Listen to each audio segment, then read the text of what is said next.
وزیر اعظم نے روس سے 10 لاکھ ٹن گندم خریدنے کا فیصلہ ادا دے دیا ہے۔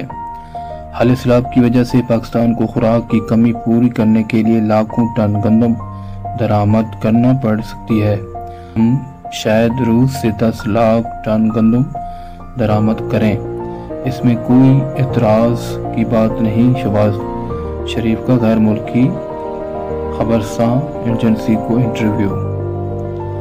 اسلام آباد وزیر اعظم نے روس سے 10 لاکھ ٹن گندم خریدنے کا دے دیا ہے۔ تفصیلات کے مطابق وزیر اعظم شہباز شریف کی جانب سے غیر ملکی دیے گئے انٹرویو میں کہا گیا کہ حالیہ سیلاب کی وجہ سے پاکستان کو خوراک کی کمی پوری کرنے کے لیے لاکھوں ٹن گندم درآمد کرنا پڑ سکتی ہے۔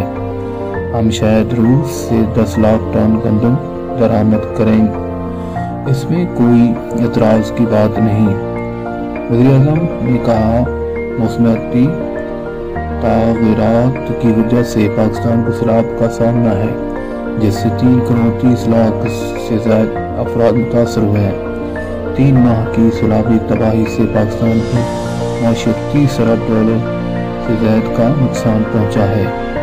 سینکڑوں بچوں سمیت 1600 سے زائد افراد جہاں بحق ہوئے ہیں۔ 40 لاکھ ایکڑ پر کھڑی فصلیں تباہ ہوئی، لاکھوں مکانوں کو نقصان پہنچا، ان کی زندگی کی جمع پونجی ختم ہو گئی، ہزاروں کلومیٹر سڑکیں تباہ ہو گئی، ریلوے پل، ریلوے ٹرک مواصلات کا نظام دھرم بھرم ہو گیا۔ وزیر اعظم نے کہا کہ اس سب کی بحالی کے لیے فنڈ درکار ہے۔ سیلابی صورتحال اور متاثرین کی بحالی میں عالمی برادری سے معاونت اہم ہے۔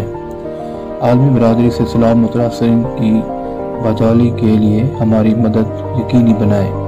دنیا بھر سے ملنے والی امداد کو انتہائی مضبوط اور شفاف طریقہ کار ضرورت مند لوگوں تک پہنچایا جائے گا، جبکہ بین الاقوامی معروف کمپنیوں کے ذریعے تھرڈ پارٹی آؤٹ بھی یقینی بنایا جائے گا۔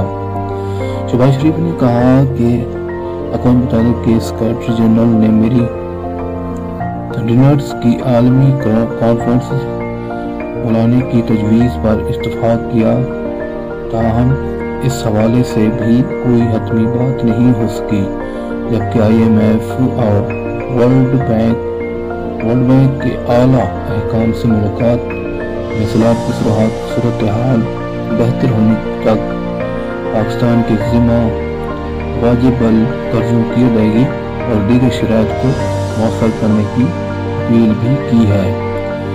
پڑوسی ممالک کے ساتھ تعلقات اور خطے کی صورتحال کے حوالے سے وزیر اعظم نے کہا کہ یہ وقت افغانستان میں امن قائم کرنے کے لیے بہترین ہے۔ افغانستان کے منہدم اثاثوں کو فوراً بحال کیا جائے۔ طالبان کو بھی خواتین کے بنیادی حقوق کی پاسداری یقینی بنانا ہوگی۔